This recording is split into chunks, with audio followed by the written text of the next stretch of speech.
Let's get to Shawn Lay. He's following the story for us tonight. Shawn, you spoke to someone close to the victim. What did they have to say? Very close. We spoke to the sister-in-law who was with the victim the very night this happened, right here on West McNichols. The woman tells me she had an appointment inside this clinic at 8 o'clock at night, but it was the clinic who made the sister-in-law wait outside in the car while she was inside. She says that move by the clinic put her sister-in-law in danger of this predator.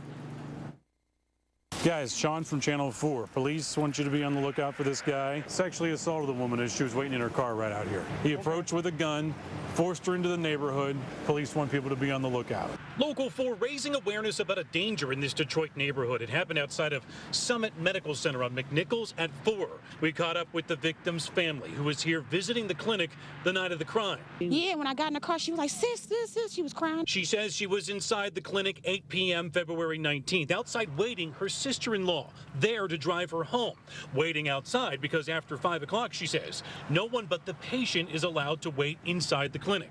She says the clinic puts women in danger by having them wait outside. The danger approached that night with a gun. She made my sister-in-law come out here and sit in the car. When she came out here and sat in the car, that's when the man robbed her, jumped in the car and made her pull off, assaulted her. The 36-year-old victim got a good look at her attacker, resulting in this detailed sketch. The question is, has he attacked before? Detective, has he done this before? We're looking into that. We're checking all crimes in the area. We're looking at sexual assaults and other armed robberies that may have occurred. Careful. Police are looking for this guy. Sexually assaulted a woman in this neighborhood. Hey, did I get one of them? Yep. I'm going to give it to our students over here. I live right here, and it happened right across the street from me, and I want to keep my eyes on it. People in this neighborhood very concerned about this crime. Look, police investigators tell me they're also concerned with the clinic making people wait outside. Clinic says the same thing, that they are going to address that policy of after hours, making people who give rides wait outside. Also news here, Carmen and Devin, a second suspect is being sought. There was the person who committed the assault. He's the one with the gun. He threw a purse out the window. Another guy came by and got it as well. So 2 people wanted for this crime. Back to you. Now, what about security camera footage? Anything that might be able to help police in this investigation? You know, the clinic itself has a camera right exactly where this happened. They tell me they did capture this crime on camera, gave it to the police. Police say it's just too dark. You cannot see the guy, so they say the sketch is much better. A 1 out of 10 on that sketch. The victim gave it a 10. Shawn Lay is live with more on this, and police say this was all caused, Shawn, by a speeding driver. And let me walk everyone through this. This is Manderson here on the city's west side. Take a look. Not much room to maneuver here. Mom and those 2 kids coming down this way. Over here is Whitmore. Police telling me that's when a speeding Camaro came flying up Whitmore, ignored that stop sign, hitting the mom and kids. Take a look at this over here. This impact was so great. This van on the side was absolutely crushed. This is cell phone video of the moments following the crash. We can't show you too much. It's too intense. But it shows you that people, children, are killed when others speed through neighborhoods. This is a debris field of damage and bodies up and down this street as neighbors rush to help. How many kids are hurt? Come on. The sound of the impact, crushing. It was like a bomb. Yeah. When neighbors came running, they found 2 children in the street ejected from this. This was the Impala they were riding in. Jessica Calhoun's cousin held the boy, 7-year-old Antonio Gaines. Little Antonio did not survive. We don't know what happened. We don't even know how the baby ended up behind the vehicle. Valerie Ross came running. She found Antonio's sister, 2-year-old Lauren, also in the street. And I was like, I need towels, I need whatever. The children's mother, Kenyatta Gaines, was pinned in her car. So was her boyfriend, both now hospitalized. Witnesses say it was the driver of the silver Camaro that was speeding, blowing a stop sign, slamming into the Impala. Witnesses performing CPR on the passenger of that car. The driver, a 20-year-old man from Detroit's west side, left the hospital before police could arrest him this morning. Only Local 4 is there this afternoon as police took him into custody at his father's home.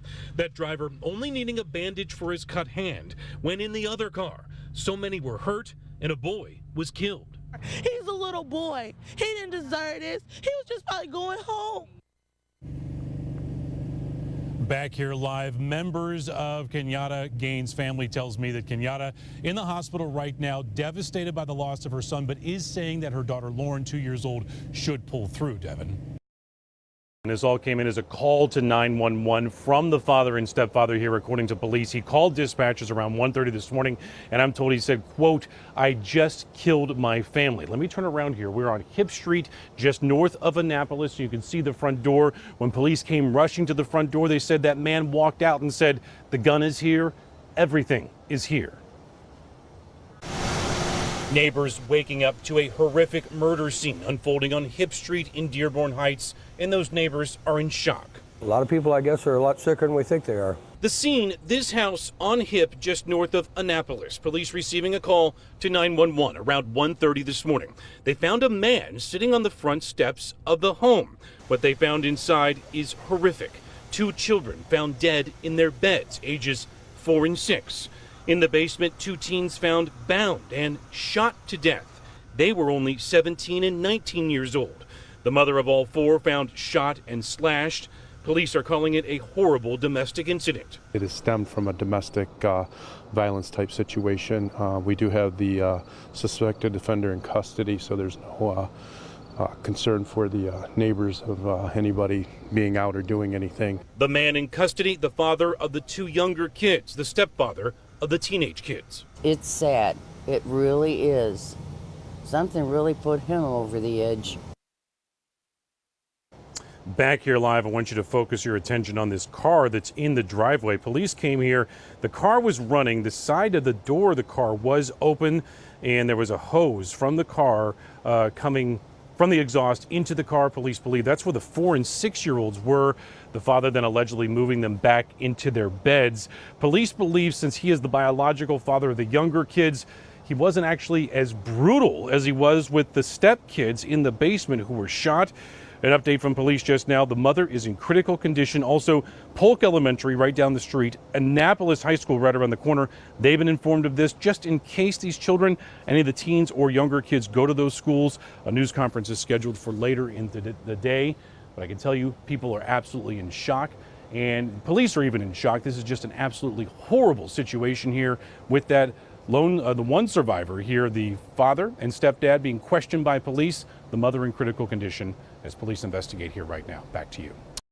Well, take a look at this extremely damaged home firefighters found in southwest Detroit. The city's head of building safety is responding to the home right now, but here's where things get interesting. There's someone living here. In fact, he owns the place. Let's bring in Shawn with more on a very unusual situation. Shawn?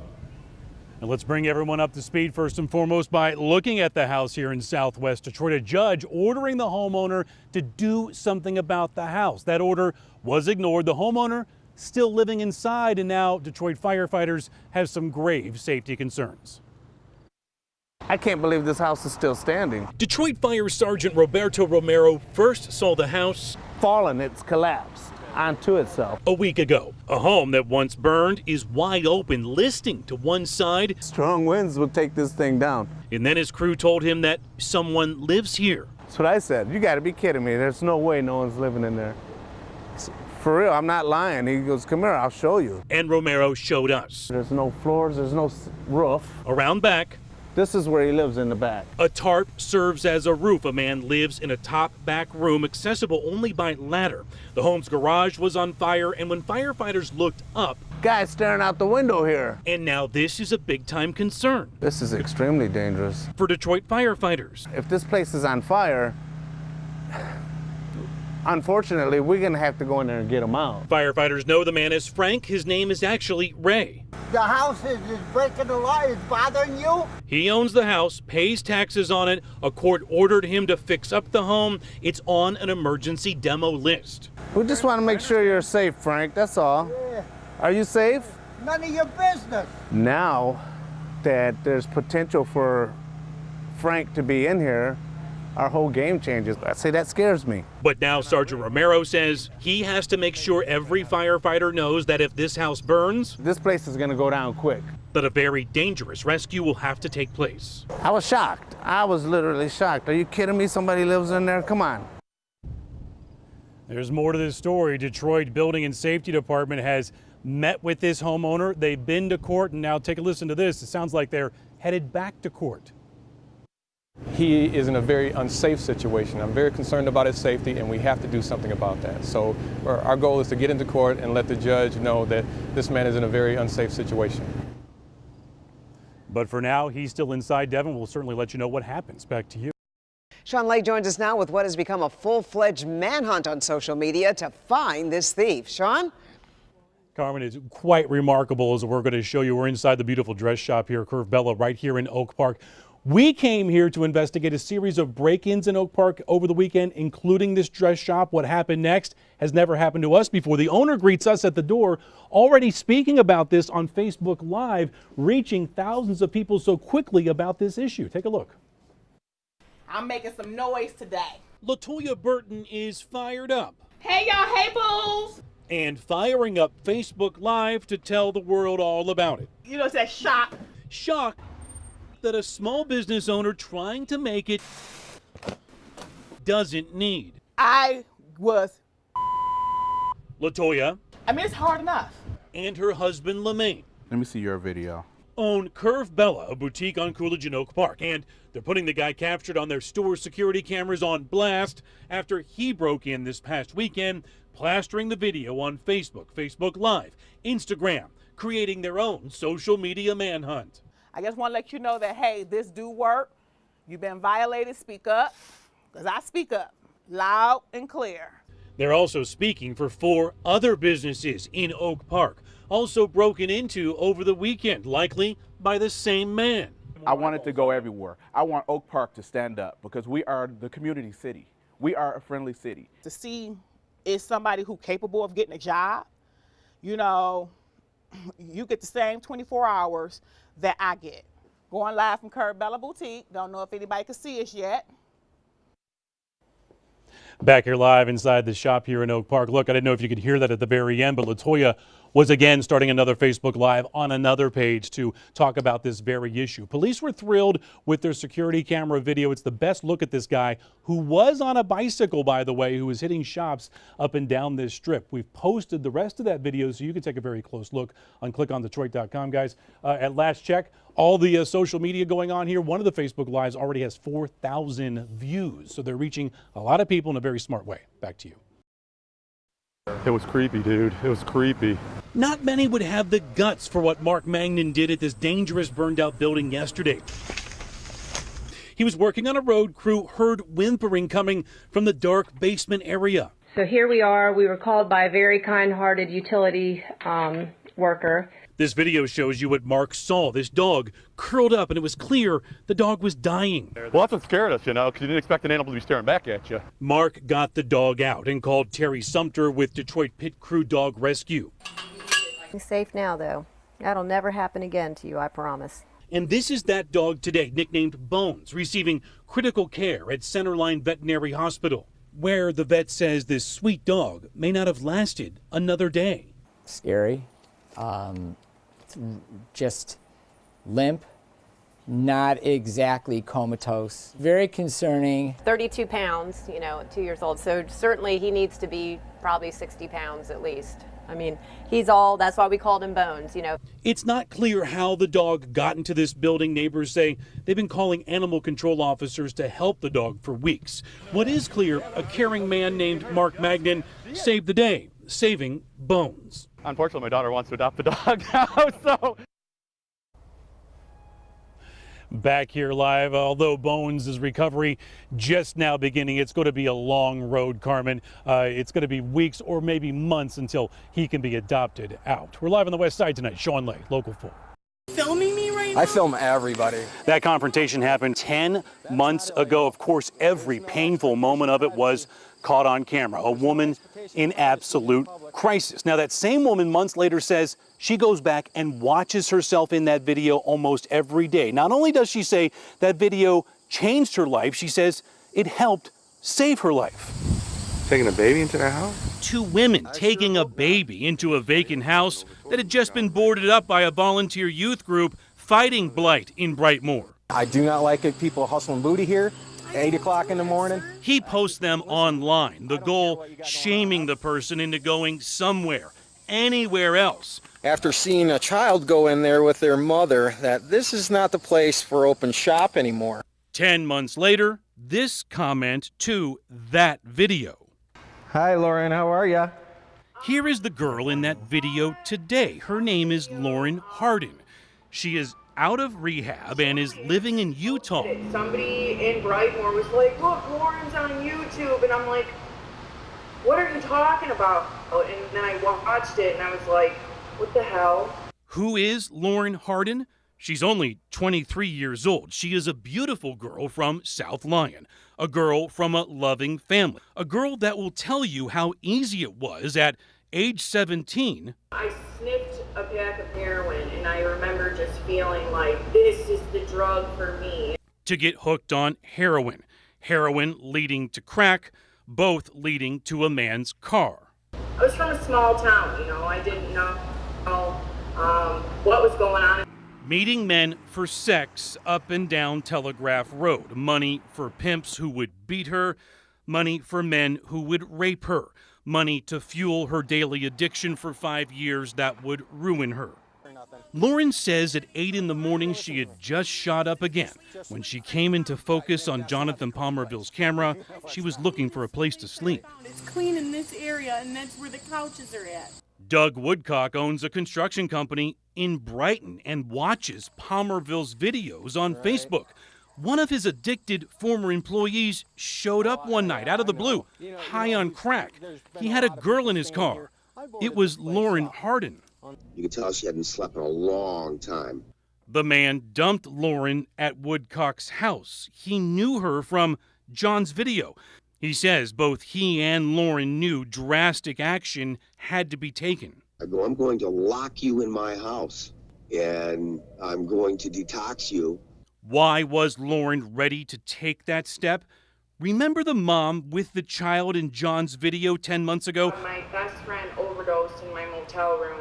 Her name was Rebecca. I watch it as a reminder of where I don't want to be. In the video, she says, I have no one to go to. And John says, I hardly believe that. He says, I'm sure there's someone somewhere. And she found that someone. It just took that hard look at herself through my video to go ahead and say, you know what, let's make that change. Are you filming me right now? I film everybody. In Brightmoor, Shawn, Local 4. They think I am the stolen car lady. She's earned a nickname. The new body style's completely stripped. By hunting down stolen cars and finding chop shops. Like it's an auto collision shop back in the backyard. And she shares her discoveries. To vehicles, so which means they stole the wheels. Back there, they've cut a hole in the garage to bring them on in there. On Facebook Live. Looking for your cars, we found more cars, more cars, more cars. By we, Tamara Smith means her. 4 cars in this backyard. And it all started in the spring when a fellow car club member she belongs to had his car stolen, and Smith helped find it. Since then, she's found About 15 to 17. Somebody looking for a Yukon. And she's found a following on Facebook. Know somebody who possibly is missing those vehicles? A big following. How many are watching? About 48,000. More than 14,000 viewers watched as Smith found this chop shop on the west side yesterday. Happened to open the garage, and the Alero and the other Impala are there. Now others are asking her to find their stolen cars, and when she finds them, if you see something, say something. She calls Detroit police. But I'm not doing anything that no one else could do. And that's exactly what she's doing, seeing something and saying something to thousands. We got 2 Impalas back here, Alero. I'm out, y'all. Back here live, Tamara says she's not only finding these cars, she's reuniting them, or at least helping reunite them with their owners. Look, Tamara's gotten such a following since April doing this. So many Facebook people following her. She wants to run for city council. She wants to take these efforts from the neighborhoods to City Hall. In the meantime, she's out there looking for stolen cars and chop shops. Guys, back to you. Now, did she come up with this all by herself? You know, she did. She was helping a friend. She belongs to a car club. The friend had his car stolen from the club. That's what got the ball rolling, and she went out looking for it. They all found it. That led to another person saying, can you help find my car? Hey, And find she's a been need doing and ever fill since. it. Huh? All right. Our Shawn reporting for us live.